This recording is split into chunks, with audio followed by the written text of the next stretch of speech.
सभी श्रोताबंद को राधे राधे। आज मैं आपके समक्ष बुद्धाष्टमी की कथा सुनाने जा रही हूँ। हम अपने जीवन में कभी न कभी कोई न कोई चोरी कर देते हैं। ऐसे पापों का नाश करने हेतु बुद्धाष्टमी का व्रत है। यह जब भी बुद्ध को अष्टमी आती है तब किया जाता है। केवल 8 ही करनी होती हैं, उसके बाद इसका उद्यापन होता है। शुरू होती है ऐसे कि युधिष्ठिर ने एक बार पूछा कि यमराज की मार से बचने वाला व्रत कौन सा है। तब कहा कि बुद्धाष्टमी का व्रत करें। जब जब बुद्ध को अष्टमी पड़े इस व्रत को करें। चोरी के अपराध को दूर करने के लिए ये व्रत करें। चोरी करने वाले को आरी से चीरा जाता है। युधिष्ठिर ने पूछा, बुद्धाष्टमी का व्रत शुरू कैसे हुआ? 8 बुद्धाष्टमी पर अनुष्ठान पूरा होगा। अब उन्होंने कहा, बताते हैं कैसे शुरू हुआ। इला नाम के राजा थे। युधिष्ठिर ने पूछा, इला कौन थे? ब्रह्मा एक कश्यप थे, उनके मनु के संतान में इला हुई। यह बेटी थी, इससे इसको पुरुष बना दिया, फिर इसका नाम इलो हो गया। एक बार राजा आखेट के गए, वहाँ पर लिंग परिवर्तन हो गया। यहाँ शंकर जी और पार्वती जी बैठे थे। पार्वती जी लज्जावश अंदर चली गईं। सनकादिक ऋषि पहुँचे। शंकर जी ने कहा, आप बिना पूछे आ गए। सनकादिक ऋषियों से शंकर जी ने कहा, आज के बाद जो भी पुरुष यहाँ आएगा वह स्त्री बन जाएगा। जब वे लौट रहे थे, चंद्रमा के पुत्र बुद्ध जी आ गए। उन्होंने इस नारी को देखा। योग का बुधवार भी था और अष्टमी भी थी। बुद्ध जी ने इस इलो से ब्याह कर लिया। उसका पुत्र हुआ पुरुरवा। अष्टमी का दिन था। उसी समय बुद्ध जी ने यह वरदान दिया कि जो भी बुद्धाष्टमी का व्रत करेंगे उसकी कोख खाली नहीं रहेगी, अच्छा वर प्राप्त होगा, विद्यार्थी को बुद्धि प्राप्त होगी, व्यापारी का व्यापार बढ़ेगा, सर्व पापों का नाश होगा, अकाल मृत्यु नहीं होगी, अग्नि का प्रकोप नहीं होगा। इसी संदर्भ में एक और बुद्धाष्टमी की कथा है, वह सुनिए। विदेह नगर में एक राजा बैरीगढ़ धर्मात्मा था। उसकी मृत्यु दुश्मन के हाथ हो गई। अब पत्नी उर्मिला के पास कोई चारा नहीं था। दोनों, एक पुत्र था और एक पुत्री, दोनों को लेकर चल दी और उज्जैन पहुंच गई।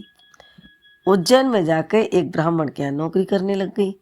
तनख्वाह के अलावा गेहूँ, मसाले, चीनी, चावल, अंगूठी चुरा कर ले आती। जो पैसा मिले उससे पालन करने लग गई।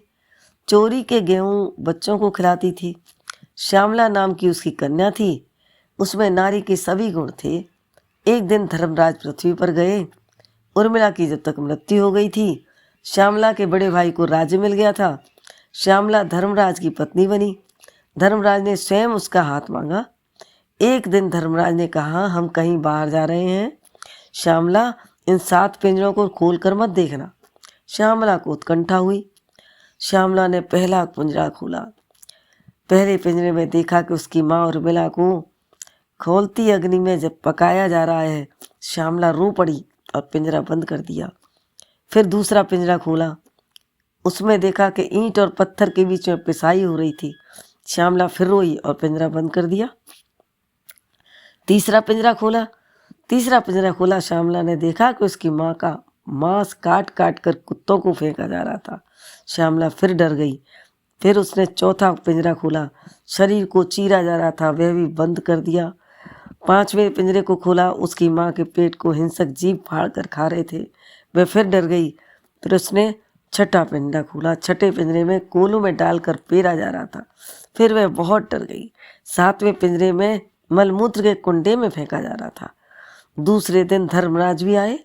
श्यामला ने कहा, श्रीमान, मेरी माँ ने तुम्हारा क्या बिगाड़ा जो इनको इतना कष्ट दिया जा रहा है? श्यामला रो पड़ी। धर्मराज ने कहा, हमने मना कर दिया था तो देखा क्यों? तुम्हारी माँ चोर नहीं थी, उसने गेहूं की चोरी की, वह भी ब्राह्मण के घर। यह चोरी अपराध है। श्यामला बोली, मेरी माँ को धर्मराज जैसा जामाता मिला है, फिर भी मेरी माँ पाप नहीं रही। धर्मराज ने कहा, तुम्हारी माँ के पास पाप समाप्त हो जाएंगे यदि एक काम कर दिया जाए। श्यामला बोली, बताओ। तो बोले, 7 जन्म पहले तुम ब्राह्मणी थी, तुमने बुद्धाष्टमी करी थी, अनुष्ठान पूरा किया था। यदि तुम एक बुद्धाष्टमी अपनी माँ को दे दो तो ये उनके सारे पाप नष्ट हो जाएंगे। श्यामला मान गई। उसने तुरंत स्नान किया, हाथ में गंगा जल लिया और बोली, मंत्र बोलो। ब्रह्मा जी ने संकल्प कराया। उसी समय नारायण का विमान आया और श्यामला के वहाँ बैकुंठ धाम को चली गई। ऐसा है बुद्धाष्टमी का व्रत। तो सभी बहनों को, भाइयों को, जिनको भी करना है जरूर करें।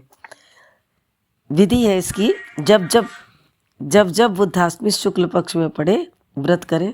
सप्तमी को एक बार भोजन करें। प्रातःकाल ब्रह्म मुहूर्त में जगें, नदी में स्नान करें, नया घड़ा पानी से भर लें, सुबह गंगाजल डालकर बाल्टी में उड़ेल कर स्नान करें। पहली अष्टमी पे लड्डू का भोग लगाएं। चांदी या सोने के पत्र या कैलेंडर को फ्रेम करवा लें। पटा के ऊपर श्वेत लाल हरा कपड़ा बिछाकर बुद्ध की कथा सुने। एक समय भोजन करें। दूसरी अष्टमी को मट्ठा या मठरी का भोग लगाएं। तीसरी अष्टमी को घी के पुए का भोग लगाएं। चौथी को शरबत का भोग लगाएं। पांचवी अष्टमी को दूध का भोग लगाएं। छठी अष्टमी पर हलवा या पराठा मिलकर बनाएं और मीठा डालकर भोग लगाएं। सातवीं अष्टमी को अशोक के पेड़ की जड़ को घोटकर किसी भी चीज़ या श्रीखंड में मिला दें और भोग लगाएं। आठवें पे दोपहर की पूजा करके 8 ब्राह्मणों को भोजन कराएं, श्रीखंड का भोग लगाएं। बुधवार की किताब बाजार में मिल जाती है, नहीं मिले तो श्यामला और धर्मराज की कहानी सुने। स्वर्ण या चांदी की प्रतिमा दें, पीला पीताम्बर दें और इस मंत्र का जाप करें। ओम श्री श्री बुद्धाय नमः, ओम श्री श्री बुद्धाय नमः, ओम श्री श्री बुद्धाय नमः, ओम श्री श्री बुद्धाय नमः, ओम श्री श्री बुद्धाय नमः, ओम श्री श्री बुद्धाय नमः, ओम श्री श्री बुद्धाय नमः, ओम श्री श्री बुद्धाय नमः। बोल बुद्धाष्टमी भगवान की जय।